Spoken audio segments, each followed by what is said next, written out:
Up on the brief this morning is the decision of the Federal High Court Abuja to strike out the charges against some end bad governance protesters arrested, particularly from Kano.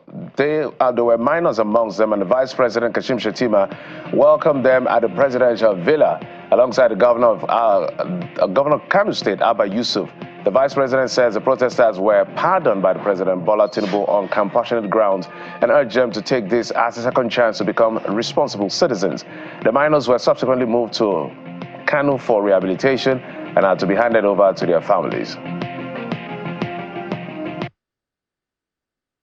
Regardless, the President has used his position as the father of the nation to give these young men another chance at becoming responsible citizens who will make a positive impact in the drive for a better Nigeria.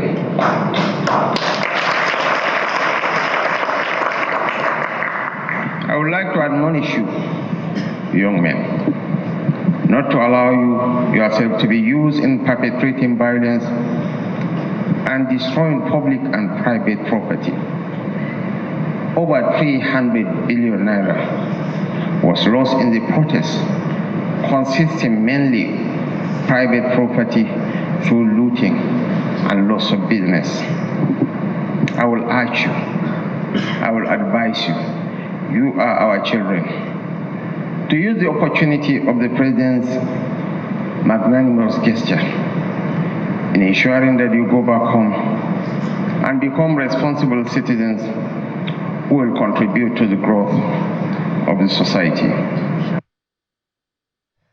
Well, we're not done with the presidency. President Bola Tinubu has promoted the acting chief of army staff, Major General Oluyede, to the rank of Lieutenant General. During a short ceremony held in the president's office at the State House to decorate the officer, President Bola Tinubu commended the military for its unwavering courage, dedication, and patriotism in maintaining the nation's security. The new Lieutenant General expressed deep gratitude and acknowledged the solemnity of the occasion. He reiterated his commitment to upholding the vision of the Chief of Army Staff, Lieutenant General Tauri Lagbaja, and to maintain peace across the country. This is a recognition of your commitment, dedication, and patriotism to our country. Your record in the Nigerian military speaks for itself. All I can do on behalf of this country is to thank all of you for your commitment and dedication to see to the sovereignty and stability of this country. We are facing some challenges, security, but I will see progress being made. We must recognize that. Thank all of you, the Navy, the Air Force, the intelligence, and the synergy that existed between you is what has made this country calm and stable. And we need that stability to assure the citizen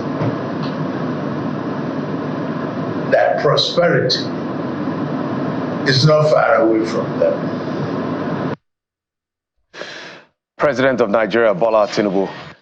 The federal government has terminated a 740 billion naira contract awarded to Julus Berger for the rehabilitation of the Abuja-Kaduna dual carriageway over non-performance.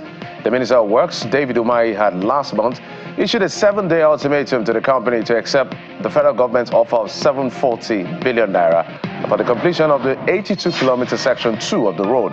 Subsequently, in a statement by the Director of Press and Public Relations of the Federal Ministry of Works, Mr. Mohammed Ahmed, the contract was terminated after the notice of termination to the company for the completion of the project lapsed on Monday this week.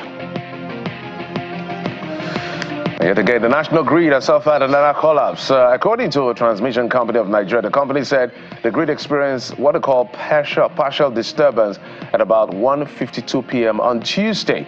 And this followed a series of lines and generators tripping that caused instability to the grid and led to the partial disturbance of the system. The TCN says its engineers are working to quickly restore bulk power supply to the states affected by the partial disturbance.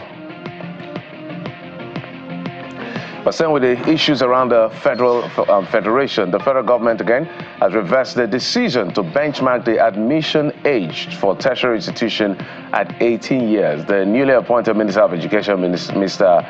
Tunji Alausa, announced the decision during his maiden news conference in Abuja. Apart from the Education Minister, the Minister of Labor and Employment, as well as Minister of Humanitarian Affairs, also assumed office after they were sworn in. We will work with JAM and our university to ensure that people that are matriculating into our universities will be around 16 years. So we will not be going forward with the 18 years. We will go back to what we had before, 16 years. Now, former President Muhammadu Buhari paid a visit to Maiduguri, the Borno state capital, over the recent floods in the state, which left about 30 people dead and at least 400 others people displaced. A statement posted on X by former President Buhari spokesperson Garba Shehu noted that the former president was in Borno to personally commiserate with the Shehu of Borno, the state government, and the people of the state following the tragic incident. The former president was welcomed by the governor of the state, Babagana Zulum, Senator Alin Dume, and other political leaders in the state. Around 1 million people in total were affected by the devastating flood in Maiduguri in September, which claimed lives and property and livestock across the state. Let's now talk business. The Executive Vice President upstream of the Nigerian National Petroleum Company Limited, NNPCL, Oluyede, says Nigeria is currently facing challenges of low funding to develop its local gas project. She says Nigeria is participating in the 40th anniversary of the Abu Dhabi International Petroleum Exhibition and Conference, and that the challenges persist despite having over 200 trillion cubic feet of proven gas reserves and targeting compressed natural gas as its transition fuel. The 2024 ADIPEC conference, as it is called, is focused on the impact of artificial intelligence on the oil and gas sector, as well as decarbonization. Now, millions of Americans across the country went to the polls to cast their votes to either the Republican candidate Donald Trump, and are still doing that, and also for the Democratic candidate Kamala Harris. Trump and his wife Melania cast their votes at the polling station in Palm Beach, Florida, after which he told reporters he was confident he had a great campaign and that he will be the first to acknowledge if he loses a fair election. Meanwhile, Vice President Kamala Harris already mailed in her ballot. More than 82 million people voted before Election Day, and polls suggest the race for the White House is neck and neck. In the meantime, the FBI issued warning about fake videos circulating online that aim to cast doubt on the election. It has highlighted 2 inauthentic videos urging Americans to vote remotely due to a high terrorist threat at a polling station and alleged voter fraud at prisons in several states. In sports now, 24-time tennis Grand Slam champion Novak Djokovic has confirmed that he will not be able to defend his ATP Finals title due to an ongoing injury which has ended the season. The tennis legend and current world #5 player was one of the 4 players still battling for one of the 3 remaining places at the season-ending event in Turin, which kicks off on Sunday. But he confirmed via social media that he will not be able to make the bid for a 3rd straight final this time. Novak Djokovic, the very best for him. Well, he's done his bit in my view, as far as this is concerned. But hey, those are the ones we've been tracking. We're still tracking the Americas to find out what the polls are saying. Who wins at the end of the day, we'll get to find out when the results are announced by